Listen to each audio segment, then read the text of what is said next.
हो गया, रेडी। देखिए आज हम लोग पढ़ेंगे पीरियोडिक टेबल। पीरियोडिक टेबल, ठीक है। देखिए पीरियोडिक टेबल में क्या आएगा, तत्वों को सजाया गया है। ध्यान से बात सुने, इधर उधर मत देखिए। तत्वों को सजाया गया है, ठीक है। तत्वों को सजाना क्यों जरूरी हो गया जी? तो तत्वों को इसलिए सजाना जरूरी हो गया क्योंकि उसके अध्ययन करने में आसानी हो ना। तो यहाँ पे देखते हैं तत्व को सजाने के लिए सबसे पहले डोबेराइनर आए और एक त्रिक नियम लेके आए। क्या लेके आए? त्रिक। आप बोल सकते हैं, ठीक है। आपको समझाना मेरा काम है बस। और ये 1829 में इसको लेके आए। कौन? त्रिक। ये कहाँ के वैज्ञानिक थे भाई? जर्मनी के वैज्ञानिक थे, ठीक है। समान नहीं है, एक आदमी खींच लेगा उधर से।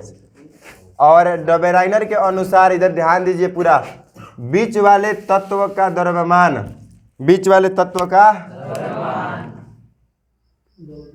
कह रहा है दोनों तरफ वाले तत्व के द्रव्यमान के औसत के बराबर होता है ना। औसत मतलब दो है, दो जोड़ के या दो से भाग दीजिए। जैसे कि लिथियम और सोडियम का परमाणु द्रव्यमान जोड़ के और दो से भाग दीजिएगा, तो लिथियम और पोटेशियम का परमाणु द्रव्यमान जोड़ के दो से भाग दीजिएगा तो क्या आ जाएगा? सोडियम का द्रव्यमान आएगा। तो उस हिसाब से सजाए थे। यहाँ पे देखिए lithium, sodium, potassium, calcium, strontium, barium, chlorine, bromine, iodine, ये तीनों को त्रिक खोज पाए। मतलब सजाने के लिए एक गुण एक समूह में रखा जाएगा ना। तो डोबेराइनर थे, वो कितने समूह बना पाए? 3। और समूह को त्रिक बोलते हैं क्योंकि उसमें 3 को आता था। उसका खास बात क्या था कि लिथियम और सोडियम के द्रव्यमान को जोड़िएगा ना, तो उस 2 से भाग दीजिएगा तो सोडियम के बराबर आएगा। उसी तरह कैल्शियम और बेरियम को जोड़ के 2 से भाग दीजिएगा तो स्ट्रोंटियम आ जाएगा। और 3 त्रिक ही खोज पाए। कौन? तो हो पाएगा क्या? आप बोलिएगा हम जाएंगे बैटिंग करने, 1 रन बना के आउट हो गए, बार बार वही कीजिएगा तो आपको सेलेक्ट किया जाएगा नहीं। और इसमें एक और खास बात थी कि ये प्लेटिनम उत्प्रेरक के खोज किए थे। प्लेटिनम उत्प्रेरक, आपको पहले बताया गया उत्प्रेरक क्या है। उत्प्रेरक का मतलब ऐसा तत्व या ऐसा पदार्थ जो रासायनिक अभिक्रिया में भाग, कहने का मतलब लेगा नहीं लेकिन रासायनिक अभिक्रिया की गति को तेज या कम कर देगा। मतलब वो रहेगा तो रासायनिक अभिक्रिया और बढ़िया से होगा और नहीं तो और धीरे से होगा, ठीक है। तो प्लेटिनम एक उत्प्रेरक है और इसके खोज कौन किए थे भाई? डोबेराइनर। और डोबेराइनर के बारे में इतना काफ़ी है।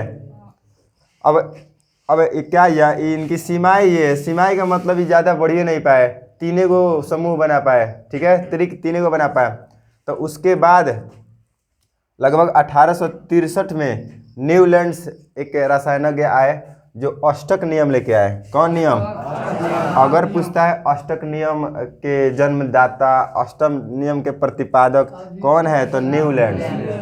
बात को समझिए, आप दिमाग में सेट कीजिए, ऑब्जेक्टिव सब्जेक्टिव सब हो जाएगा। और ये बेचारे खोज कब किए? 1863 में। आई कहाँ के थे? और डोबेराइनर जर्मनी के। यहाँ पे दिमाग में सेट कीजिए। और जब ये आए थे, मतलब कितना मतलब भाई ये आए थे ना, तो जब प्रोसेस में लगे कुछ दिनों तक, तो टोटल इनके अष्टक नियम बनाने तक कितना तत्व था? 56 था। कितना तत्व था? 56। अरे कितना 56 था तत्व, ऐसा नहीं है, 56 तत्व था। और 56वां तत्व कौन था? यह पूछेगा अष्टक के अष्टक जब थे तो उस टाइम अंतिम तत्व कौन था? तो थोरियम था। या 56वां तत्व कौन था? थोरियम। 1 नंबर पे कौन था? हाइड्रोजन, ठीक है। आगे कुछ बात बताएंगे। यहाँ पे देखिए अभी धीरे धीरे फॉर्म आएगा। इनके अनुसार ये क्या बोले थे? अष्टक नियम है क्या? तो कह रहे थे 8वें तत्व का गुण, मतलब आप सजेगा ना 1 2 3 4 गो, तो 8वें तत्व का गुण यहाँ पे देखिए पहले तत्व के गुण के समान है। मतलब उस हिसाब से सजा दिए। 1 से लेके 56 हुए तो 56 तक सजाए होंगे ना।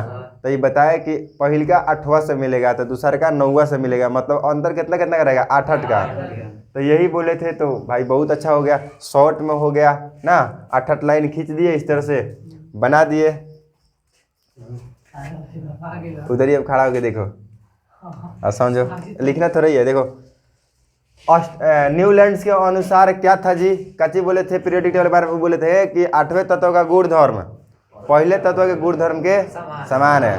और सजाए थे किस आधार पे? अब भाई किस यहाँ पे देखिए, यहाँ पे आधार क्या था इनका, बढ़ते हुए परमाणु द्रव्यमान के आधार पर सजाए थे। मतलब सजाइएगा ना एगो दूगो, तो पहले किसको रखिएगा, तो पहले उसको रखे जिसका परमाणु द्रव्यमान सबसे कम था, उसके बाद उससे ज़्यादा, उसके बाद उससे ज़्यादा, इस तरह से सजाए तो नियम तो मिलने लगा ना। अब उसके बाद देखिए लेकिन कुछ फॉल्ट हुआ। क्या क्या फॉल्ट हुआ देखिए यहाँ पे, मुस्कुराओ नहीं। कोबाल्ट और निकेल ये तो धातु है, जबरदस्त धातु है, आयरन के साथ रहने वाला धातु है, और इसको ही हाइलोजन के साथ रख दिए। काची के साथ? हाइलोजन जो है ना भाई, ये हाइलोजन है अधातु ग्रुप, ठीक है, जिसमें फ्लोरीन क्लोरीन आता है। और तो गड़बड़ नहीं हो गया, ये धातु है उसमें धातु में मिक्स कर दीजिएगा। बोलिए खूब बढ़िया सही किए हैं। फिर उसके बाद में ये कैल्शियम तक ही सजाया। कितना? कैल्शियम का परमाणु संख्या 20 होता है, और कैल्शियम तक ही सजा पाए। उससे आगे जब सजाएगा ना परमाणु द्रव्यमान के आधार पर, तब फॉल्ट होने लगा। ये तो कोशिश किए थे कि 56 को तत्व है तो 56 को भी खूब बढ़िया सजा दे, लेकिन 8 वाला नियम कहाँ तक मिल रहा था? कैल्शियम तक, 20 तक ही मिल रहा था भाई। तो फॉल्टे ना है। अब पूरा बाकी को कहाँ रखिएगा? एक बात तो ये, एक समूह में असमान द्रव्यमान, अब एक के समूह में असमान द्रव्यमान आ रहा था। असमान नहीं समझ रहे, अलग अलग वैरायटी आ रहा था, तो फिर दिक्कत हो गया। अक्रिय गैस का खोज हुआ बाद में, यहाँ तक तो ठीक था। बाद में जब अक्रिय gas helium, neon, argon, krypton, xenon, radon, हावी जावी का खोज हुआ, तो उसके बाद में इनका अष्टक नियम फेल हो गया। कच्ची हो गया, फेल। अब पहला तत्व का गुण 9वां से मिलने लगा, यानी 9वां का गुण किससे मिलने लगा? आई बताए क्या थे, प्रचार क्या किए थे कि 8वां का गुण पहले से मिल रहा है, तो फॉल्ट हो गया। किसका ही काम हो रहा है, किसका बात हो रहा है? न्यूलैंड्स का, ठीक है। और डोबेराइनर अभी पढ़े हैं तो 3-3 को सजाया था भाई का, दोनों को जोड़, दूसरे भाग दे, बीच वाला के बराबर आ जाएगा। ये बोले एक से सब सजा परमाणु द्रव्यमान के आधार पे, 8वां पहले मिल जाएगा, तो कुछ तक मिला कैल्शियम तक, उसके बाद नहीं मिला। यहाँ पे दोस्त, यहाँ पे देखिए अष्टक वाला काम खत्म। फिर आए मेंडलीफ। मेंडलीफ नाम सुनो, ये काफी चर्चित नाम है जी। मेंडलीफ है, ये अपना आवर्त सारणी भाई बनाए। अब कितने में खोज किए थे? 69 में रेडी कर दिए थे, ठीक है। प्रयास था बहुत पहले से। अब प्रकाशित हुआ कब? 1872 ना जी। वही फिल्म रिलीज हो जाता है, नहीं उस रेडी हो जाता है तो रिलीज होने में टाइम लगता है ना। अब बहुत सारा उसी तरह से हुआ था। आई भी कहाँ के थे? डोबेराइनर कहाँ के? जर्मनी के। न्यूलैंड्स इंग्लैंड के। न्यूलैंड्स इंग्लैंड मिला था। अब इनके समय तक कितना तत्व ज्ञात हो गया था? 63। जब ये काम शुरू कर मतलब किए तो 63 तत्व ज्ञात हो गया था। अब इनके सर पे जिम्मेदारी था 63 तत्वों को कैसे सजाया जाए, कि एक बार में देख के आदमी समझ जाए कि कौन धातु कौन अधातु, किसका संयोजकता कितना है, कौन किससे अपक्रिया करता है, कौन गैस है कौन ठोस है, बहुत सारा कुछ। आई क्या बोले थे इनके अनुसार? देखिए तत्वों का मौलिक गुण, सुन रहा है ना, तत्वों का मौलिक गुण जो भी गुण धर्म है।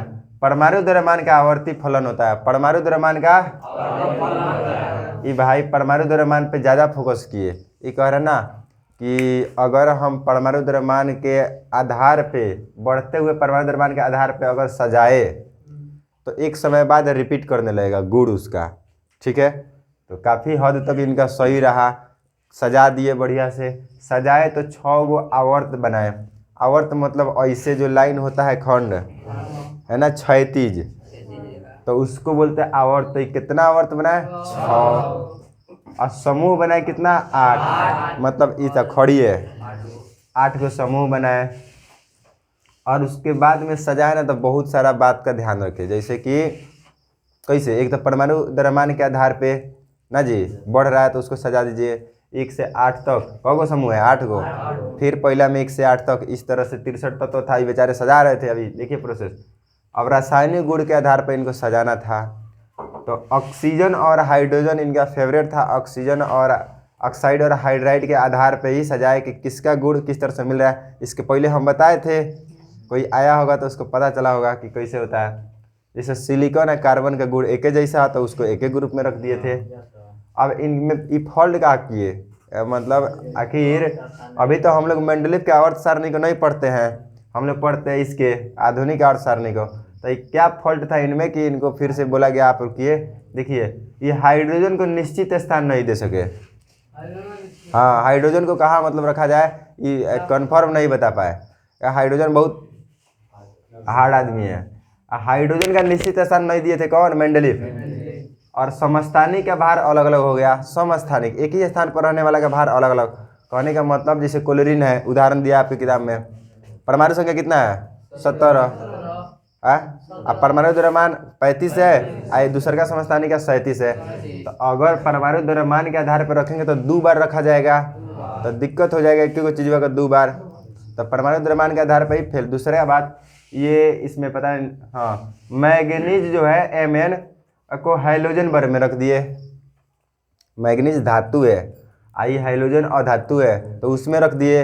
एक और फॉल्ट है यहाँ पे कोबाल्ट निकेल को देखते हैं है ना कोबाल्ट निकेल इसमें जिसका परमाणु द्रव्यमान ज़्यादा है वो बाद में रहेगा कम है वो पहले रहेगा उस हिसाब से ही रख दिए थे कौन? मेंडलीफ। लेकिन जब परमाणु संख्या देखा गया तो जिसका ज़्यादा था उसका परमाणु संख्या कम हो गया जिसका कम था उसका ज़्यादा हो गया।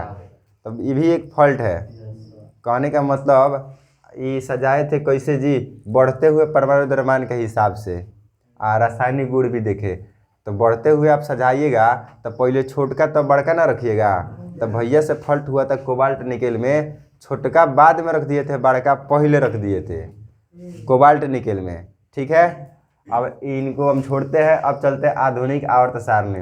इतना सारा प्रयास के बाद में तत्व तो और खोजा गया होगा नहीं और समस्या आया लेकिन फिर भी ये बहुत ठीक कर दिए आवर्त और वर्ग बना दिए कौन? मेंडलीफ। तो आइडिया आ गया कि अच्छा इस तरह से अगर सजाया जाए ना आवर्त और वर्ग बना के तो तत्व थोड़ा सा ठीक ठाक हो रहा है। एक दूसरे को फॉल्ट है ना जी अभी मैग्नीज को उधर रख दिए तो ये भी सोचे होंगे क्या हो गया ये मैग्नीज को याद नहीं कर लेगा लोग कि धातु में रहता है उस ग्रुप में रहता है। फिर उसके बाद आए कौन? हेनरी मोसले 1913 में। ये 20वीं शताब्दी के आदमी है। ये बाकी लोग 1800 में आया था ये कजी में आए 1900 में। तो ये थोड़ा सा मॉडर्न थे समझदार थे। ये क्या बोले देखिए इनका बात सुनिए पहले। ये बोले थे इनके